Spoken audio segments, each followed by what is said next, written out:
네, 여러분 안녕하십니까.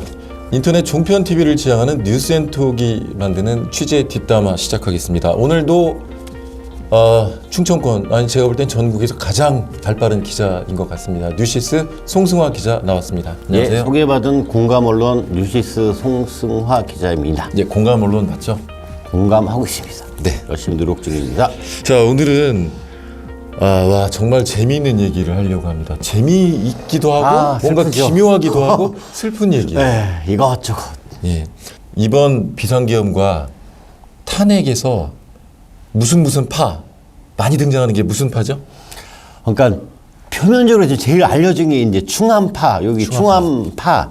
그 서울시 난가자동에 있는 그 사립 명문 야구를 아주 훌륭하게 그렇죠. 잘하는 김성근 감독도 옛날에 있었고 많죠. 네. 뭐 출신들이 많은 그 충암파를 거기 고등학교를 나온 인물들을 통틀어서 충암파라고 하는데 충암파. 이제부터 우리가 얘기할 부분은 그 못지않은 또 파가 하나 또 있더라고요. 예, 그게 의도된 파는 아닌데 그렇죠. 정리를 하다 보니까 와, 이 소름. 네. 와가 정답인 것 네, 같아요. 정말 소름. 공주파예요, 공주파. 와. 충남 공주시파. 와, 정말 신기합니다. 자, 무슨 얘기인가 싶으실 거예요. 예, 지금 제가 이제 갑자기. 공주시에 대해서 먼저 얘기를 한번 해볼게요. 자, 공주시. 원래 공주시에 대해서 알고 있는 거 얘기 한번 해보세요. 저도 이제 공주시를 꽤 많이 취립을 해갖고, 이제 많이 알고 있는데, 공주시는 위치적으로 보면은 북쪽으로는 이제 천안이 있고요. 네. 그 다음에 서쪽으로 가게 되면 이제 내포가 있고요. 그 다음에 오른쪽, 동쪽으로 가면 세종시가 있고, 네. 그 밑으로 가면 대전이 있는 그렇죠. 딱 어떻게 보면은 중간에 딱 낀 도시고, 네. 지금은 인구가 많이 빠졌긴 했는데 역사적으로 보면 조선시대 때부터 보면 그렇죠. 뭐 충청 가명이 있을 정도로 네. 지금으로 따지면 가면 뭐 도통 소세지라고 보면 되죠. 그렇죠. 제가 그래서 살짝 조사를 했는데, 자, 공주시는 옛날에 뭐 우리가 역사 시간에 많이 배운 맞아요. 백제의 왕도입니다. 5분의 왕이 계셨어요. 맞아요. 그리고 부여로 천도하기까지 5분의 왕이 백제 왕이 있었고, 이름 웅진이라고 해서 곰나루 그 전설 속에 곰나루가 있었고, 그리고 공산성 같은 곳은 워낙 유명하죠. 유명하죠. 예. 세계 문화유산의 도시입니다. 그리고 아까 우리 송 기자 얘기했던 것처럼 한때는 인구가 뭐 30만, 20만 그럼요. 이렇게 했는데 지금은 10만이 위태로운 10만 아슬아슬해요. 네, 위태로운 그런 도시. 그럼에도 불구하고 교육, 역사, 문화의 도시로 아주 이름난 곳입니다. 설명 잘 됐습니까? 맞는 것 같습니다. 네. 예. 자, 이제부터 공주에 대해서 그 기묘한 이번 탄핵 정국과 그 기묘한 인연에 대해서 시작을 하겠습니다. 자, 먼저 누구부터 얘기해야 될까요? 자, 우선 공주하면은 네. 또 역사 얘기를 하게 되는데 떠오르는 인물이 하나 있죠. 예. 공주부자 김갑순. 김갑순. 김갑순 빼놓을 수가 없죠. 그렇죠. 뭐 밑에 지방 전라도나 호남에서 서울을 가려면 김갑순 땅을 밟지 않고는 그렇죠. 서울을 갈 수 없을 정도로 국내 최대 부자. 뭐 나름대로 뭐 기부도 많이 하고 했지만 예. 뭐 친일 논란 때문에 그 말로는 좋지 않았죠. 네. 그리고 공주하면 뭐 양반의 도시다. 뭐 확인되지는 않았지만 원래 경부선이 공주로 지나가야 되는데 이 시끄러운 양반 도시 어떻게 시끄러운 철도가 지나가냐 뭐 이렇게 해갖고 반대했다는 썰도 썰도 옛날부터는 그래서 뭐 대전역으로 갔다는 얘기가 있어요. 네. 뭐 그 정도로 자부심이 세고 그렇죠. 전통이 강한 도시라고 봐야 맞아요. 되겠죠. 예. 네. 거기에 김갑순 그 땅부자 이후로 이제 약간 조용했는데 이제 정치권에서 항상 핵심이 되는 게 돌굴로 가요라고 하는 예. 진짜 뚜껑을 열어봐야 선거 결과를 안다는 그 충청권이거든요. 항상 충청권이 캐스팅 보트라고 막 항상 얘기를 하는데 예. 요번 대선에 지난 대선에서도 이 역할을 충분히 했던 것이 충청권이라고 봐도 아무 반론이 없겠죠. 그렇죠. 자, 그 시작은 비상계엄 탄핵과 공주의 기묘한 인연. 그 시작은 바로 윤석열 대통령. 윤석열 대통령이죠. 예. 제가 그 당시에 취재를 했는데 그러니까 공을 좀 많이 들인다. 아까도 얘기했듯이 인구 대비해서 정치는 시간과 장소의 제약이기 때문에 효율적으로 선거 캠페인을 해야 되거든요. 공주를 다 왔었어요. 2022년으로 기억을 하는데 그때 당시 윤석열 대통령의 캐치프레이즈가 뭐냐면 아시죠? 공주의 아들이었어요. 공주의 아들. 그래서 왜 공주의 아들인가? 저도 깜짝 놀랐어요. 예. 왜 공주의 아들이지? 찾아봤어요. 예. 그랬더니 아버지께서 공주에 태어나셨기 때문에 공주는 공주에서 자란 거죠. 예, 잘하신 거죠. 예. 아주 어렸을 때부터. 어려부터. 그리고 이제 논산하고 공주하고 그다음에 뭐 바로 예, 파평윤 씨가 논산 쪽에 많이 계시고 공주하고 그래서 교류가 상당히 많았고 공주에 이것저것 많이 연관은 있으신 것 같더라고요. 그래서 네, 공주 농고 지금 공주 생명과학고등학교 맞죠. 생명고등학교 네, 거기 다리 나오셨고. 앞에 있는. 예. 네. 그래서 연관성이 있고 공주의 중부권 캐스팅 보도를 한 충청권 표에 집중화를 위해서 공주의 아들이라고 공주의 이제 아들. 윤석열 예. 대통령을 을 하지 않았을까. 그리고 실제 공도 많이 들었어요. 네. 그리고 백지문화재는 사실 대통령 안 오잖아요. 와. 근데 윤석열 대통령은 왔었죠. 그러니까 VIP 일정은 1급 거의 비밀로 속하거든요. 근데 그 당 작년이죠. 작년 백제 대대 그때 윤석열 대통령이 외국에서 출장 중이어서 성남 비행장에 비행기를 내리고 헬기를 타고 바로 공주로 쐈단 말이에요. 네. 그러면서 모든 언론인과 취재진이 깜짝 놀랐거든요. 그러니까 일부 아니면은 대통령 동선을 알 수가 없는데 갑자기 뭔가 이상해. 그렇죠. 경호부터 해갖고 동선부터 해갖고 막 검은 옷 입고 뭐 이런 사람들이 막 서 있어. 올 작년에 저도 깜짝 놀랐거든요. 이제 첫째 그래서 공주 윤석열 대통령과 공주의 인연 그리고 공주의 아들이라고 그렇게 막 말을 갖다가 붙였어요. 그때 아까 뭐 얘기한 대로 야 너무 억지로 붙이는 거 아니냐라고 얘기했지만 공주의 아들이라고 불렸습니다. 또 이유가 있죠. 또 이유가 있죠. 그 대선 전에 그 지금은 이제 세종시로 편입된 장군면 옛날에 공주시 장기면이었죠. 그렇죠. 그러니까 장기면에 대전묘역이라는 그 공원 묘지가 있어요. 대선 직전에 윤석열 대통령이 선거 운동 시절에 진짜 이례적으로 대전묘역에 있는 파평윤 씨 자기네 이제 할아버지 그렇죠. 대통령 할아버지가 계신 곳에 제가 알기로 6구 정도의 파평윤 씨 일가의 묘가 있는 곳을 이례적으로 찾았어요. 예, 이례적으로. 그리고 그 다음에 또 뭐가 있었냐?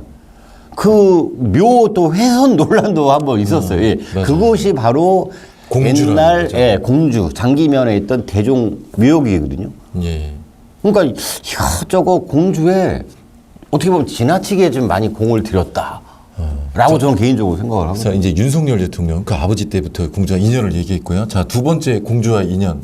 이렇게 공주의 아들이라고 막 공들인 사람이 있었죠. 정진석. 대통령 비서실장. 이 모든 거를 이제 그때 당시 대통령 비서실장은 아니었고 그다음에 국회 의원이었고 공주부여 청양지였고 그래서 근데 이거는 굳이 취재나 확인을 안 해도 이 공주의 아들 프레임이나 공주로 자주 오는 것들 백제 문화재 이건 정진석 실장 머리에서 나왔다고 봐도 그렇죠. 이거는 아니 정진석 그 의원이 당시 제가 취재를 해서 아는데 우리 공주의 아들 윤석열 후보를 소개합니다. 뭐 이게 입에 달고 그쵸. 살았어요. 맞아요. 네. 그런데 그 정진석 비서실장이 여기는 집안이 그 아버지 정성모 내무부 장관 유명하죠. 그렇죠. 박정희 대통령 시절부터 유명하죠. 그러니까 대대로 이어오는 공주의 전통 명문가라고 하면 뭐좀 싫어하실 분들도 있겠습니다만 그렇죠. 어쨌든 뿌리 깊은 가문이죠. 그러니까 정진석 지금 국회의원을 계속 하시면서 항상 붙는 얘기가 있어요. 정 의원께서 들으시면서 섭섭할 수도 있지만 아버지 후광을 많이 맞았다. 그렇죠. 네, 아버지 후광을 많이 맞았다. 사실이죠. 네. 그런 얘기를 많이 하시고 그 다음에 계속 공주 그 다음에 정진석 하면 또 따라 붙는 게 또 있죠. 정계 입문을 처음에 김종필 JP 특보로부터 시작을 했어요. 그다음에 저희와 같은 언론 어떻게 보면 대선배, 한국일보 대선배 출신이고 워싱턴 특파원도 하시고 나름대로. 그래서 입문을 JP 특보로 하면서 공주부여 청양 여기서 슬슬 자민련이었죠. 그때 자민련으로 나왔죠. 슬슬 하면서 정식 부도를 만들고 여기서 컸다고 봐도 그냥. 그렇죠. 네, 그냥 공주에서 태어나긴 했지만 초, 중, 고 대학은 다 이제 외부에서 나왔어요. 어쨌든 정진석 실장이 공주의 아들이다. 그럼 부정할 사람 없어요. 네. 뭐라고 할 사람 아무도 없죠. 네. 자, 이제 정진석 실장까지 얘기했습니다. 여기서 또 하나 또 재밌는 게 있어요. 더 있습니까? 네, 정진석 실장 관련해서 아버지가 이제 내무부 장관이셨죠. 네, 또 어머니가 있을 거 아니에요. 예. 어머니 성이 뭔지 아세요? 모르셨죠. 모르죠. 내가 그렇죠. 어머니가 성이 윤 씨예요. 또 파평류 씨. 해필 또 파평윤 씨. 뭐 성함을 제가 다 얘기하지 않겠지만 뭐 다 뭐 묘하죠 이게. 그러니까 이게 뭔가 그러니까 이게 이게 윤석열 대통령이 과거부터 뭐 4선, 5선, 7선, 8선 한 정치 건물로부터 해갖고 대권 구조까지 해서 대통령이 됐으면 그 전에 뭐 차관 작업도 할 수 있고 좀 잘 보이려고 이렇게 할 수도 있는데 갑자기 나타나갖고 대통령이 된 상황인데 이게 맞는단 말이에요. 파평 유시까지. 자, 여기서 끝나지 않습니다. 자, 지금 대통령의 수사를 하는데 대통령실 압수수색이라든지 뭐든지 거부하는 총책임자가 경호처장이에요. 경호처장이 누구죠? 우리 박종중 경호자. 공주의 아들입니다. 역시. 그러니까 저는 이 부분이 놀라요. 정말 그 탄핵 관련해서 대한민국에서 세 번이었었죠. 예. 그 노무현 대통령 탄핵이 불발됐고, 그 다음에 박근혜 대통령 탄핵이 됐고, 그 다음에 윤석열 대통령 지금 탄핵 중이고, 이 세 번 중에서 2번 관련이 있어요. 이거는 우연이라고 해야 될까요? 이건 그 공주와의 인연을 떠나서 예. 개인적으로. 그렇죠. 박근혜 탄핵 때 경호처 차장을 했죠. 차장을 했죠. 그러니까 청와대 경호처 차장이죠. 그때 대통령실이 아니니까. 이분 원래 사실은 경찰대 출신이잖아요. 경찰청 차장까지 하셨잖아요. 그렇죠. 예. 입지전적인 인물이죠. 예. 예. 박종준 국회의원 뭐 나와서 뭐 계속 떨어졌지만. 그 이분도 이제 그 공주시 장기면 출신이시거든요. 네. 그러니까 어렸을 때 막 찢어지게 가난했대요. 그래서 공부밖에 할 게 없어갖고 입지전적으로 진짜 했는데 여기서 또 누가 이게 되게 이상해요. 네. 여기서 또 그때 박종준 처장이 국회의원을 2번 나왔어요. 네. 2번 나왔는데 2번 다 떨어지셨어요. 그때 첫 번째 붙었던 분이 누군지 기억하시죠? 박수현. 이게 박수현. 사람이 없어서 그런가 이게 다 겹쳐요 이상하게 이게. 자, 박수현이 왜 또 박수현 현 의원이 또 얘기가 되냐면 지금 윤석열 대통령 탄핵에 가장 앞장서는 정치인이 박수현이에요. 공식적으로 국회의원 탄핵연대 공동 대표를 지금 맡고 있어요. 네, 공동 대표를 맡고 있고 그날 12월 3일 날 우리 기자들도 이게 이런 일은 난생 처음 겪어봤고 제가 사회자님한테도 그날 우리 기자들 어떻게 되냐고 급히 전화를 했고 그러면서 박수현 의원하고 개인적으로 친분이 있어갖고 전화를 했어요. 그랬더니 막 숨이 헐떡헐떡거리면서 나 지금 부여에 다 왔다가 다시 올라가라 주니까 나중에 전화할게 뭐 이런 뒷얘기도 있어요. 네. 그러면서 정진석 국회의원 전 의원하고 박수현 이 두 분은 항상 저희가 써먹잖아요. 선거 때마다 지겨워요. 뭐 리턴 매치 뭐 그 정도로 둘의 인연은 악연인지 인연인지 모르겠지만 끈질긴데 박종준 때부터. 네. 근데 정말 묘하죠. 좀 소름 끼치지 않냐 이 정도면. 자, 근데 아직 끝난 게 아닙니다. 그러니까요. 자, 수사를 누가 하고 있죠? 그러니까 이것도 참. 검찰이 하고 있죠. 그러니까 뭐 공수처로 하니 뭐 지금 이것저것 하지만 결국 기소를 검찰이 해야 될 텐데 그 검찰총장 심우정 검찰총장 공주 사람입니다. 공주 사람. 이게 그 심우정 검찰총장 같은 경우는 진짜 찐 공주라고 할 수 있거든요. 그렇죠. 초, 중, 고를 다 여기서 나왔어요. 초, 중, 고를. 고는 휘문고인데? 제가 헛갈렸습니다. 힘은 그러니까 제가 박종준 차장하고 헛갈렸는데 박종준이 초중고가 그렇죠. 찐이죠. 예. 네. 근데 그리고 심우정은 어렸을 때 상경을 하긴 했지만 정정합니다. 예, 정정합니다. 아버지가 있으면서 따라다니면서 그렇죠. 휴문고가 맞습니다. 예. 근데 이분이 이렇게 됐단 말이에요. 처음에 30몇 년 만에 충청권 검찰총장이 나왔어요. 예, 나왔어요. 그때까지는 좋았고 그걸 또 임명한 사람이 유성선 대통령이란 말이에요. 그렇죠. 예? 근데 또 여기 또 한 군데를 한 번을 더 가보자고요. 더 갈 게 남아 있어요. 문재인 대통령 때까지 가보자고요. 네. 그때 검찰총장을 임명시킨 게 또 누구지? 문재인 대통령. 그렇죠. 이번에도 같은 게 역사는 반복된다. 그대로 나타나고 있잖아요. 그러니까 결과는 어떻게 될지 모르겠지만 자기가 임명한 사람들에 의해서 수사를 받고 어떻게 될지 모르는 형국이 지금 계속 반복되고 있는 상황이죠. 우리가 지금 얘기를 했습니다. 처음에 윤석열 대통령을 얘기했고 공주와 인연, 두 번째가 정진석, 세 번째가 박종준, 현 경호처장, 빼놓을 수 없죠. 예. 네 번째가 박수현, 예. 다섯 번째 심우정 검찰총장. 자, 이번 탄핵 사태의 가장 핵심인 5명이 모두 공주 출신이에요. 예.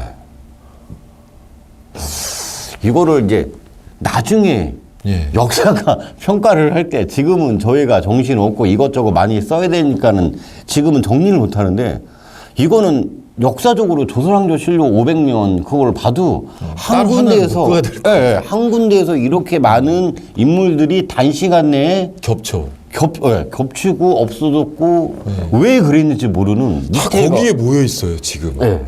신기하죠. 정말 신기합니다. 그 심우정 검찰총장도 마찬가지고 그 아버지가 심대평.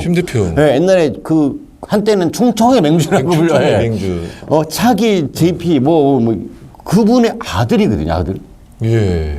그러면서 막 이런저런 얘기, 검찰총장 이후에 또 검찰 대통령이 한번 나왔으니까 또 뭐 아니냐 또 뭐 이렇게 가는 거 아니냐라는 얘기까지 나올 그렇죠. 정도인데 또 심우정 검찰총장이 수사를 한단 말이에요. 와, 모르겠어요. 이거는 진짜, 그러니까 큰 굵직굵직한 5분만 얘기한 거예요, 지금. 그렇죠. 아니, 우리는 더 취재를 해볼 거잖아요. 네. 더 어떤 인연이 있을지. 더 있을 것 같아요, 제가 보기에는. 거기에 진두지휘는 시작은 정진석 전 의원이라고 보거든요. 사실 대통령이 0.몇 % 차로 됐잖아요. 근데 그 표를 생각하면 정진석이 충청권에 공을 들인 게 정진석 실장이 공을 들인 게 정말 어마어마합니다. 우리 기자들은 다 알고 있죠.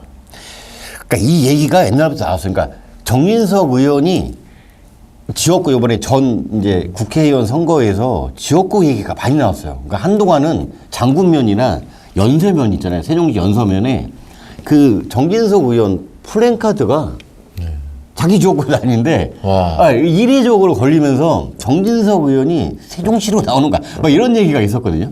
그러니까 계룡산에 정도령 얘기하십니까? 네, 그렇죠. 정감록에 나오는 정도령. 과연 그 정도령이 누구냐? 뭐 해서 옛날에 뭐 많이 나왔죠. 근데 좀 있는 것도 같아요. 그래서 근데 결국에는 그 당시에 세종시에 현수막을 몇 개 붙이면서 장군면은 일대 붙이면서 세종시로 나오는 거 아니냐부터 해갖고 TJ 뒷담화니까. 근데 무슨 얘기가 나왔냐면은 그 VIP께서도 공주는 박종준한테 주고 세종으로 나와서 그럼 또 정진석 입장에서는 내가 부여 공주총회가 지금까지 해왔고 몇 선인데 이걸 세종시 민주당세가 강한데 그랬더니 나온 얘기가 그러면 대통령실에 하나 자리 마련해 줄게 라는 얘기가 있었거든요. 근데 그 이후에 실제 그렇게 됐단 말이에요. 비서실장으로. 그렇죠. 그 뒷담화가 사실이 된 케이스죠. 사실이 된 케이스예요.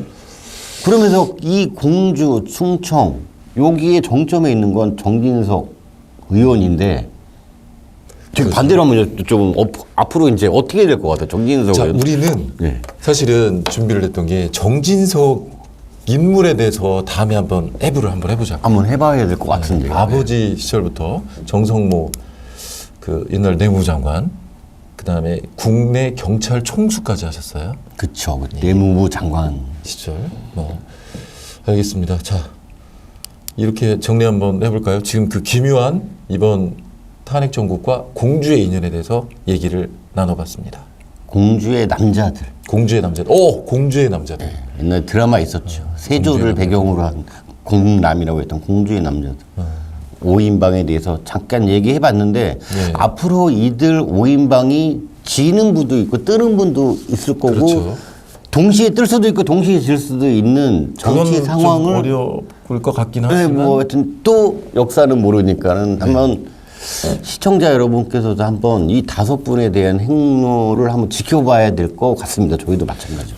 알겠습니다. 자, 공주의 5인방 얘기 나눠봤습니다. 더 취재하실 거죠? 그러니까 재밌는 부분이 좀 있어요. 재밌는 부분이 있고 이런 거 사람 얘기가 원래 제일 재밌잖아요. 정치, 경제, 법률 어려우니까 사람 얘기가 재밌는 만큼 한번 더 자세하게 알아보고 다음에 이 자리에서 나와서 알겠습니다. 풀어볼 생각입니다. 예, 그리고 이번 사태에 어떻게 보면 처음부터 키맨이라고 할 수 있었던 정진석 비서실장에 대해서도 집중 해부를 해보도록 하겠습니다. 재밌을 것 같습니다. 자, 취재 뒷담화 이 시간 마치겠습니다. 감사합니다.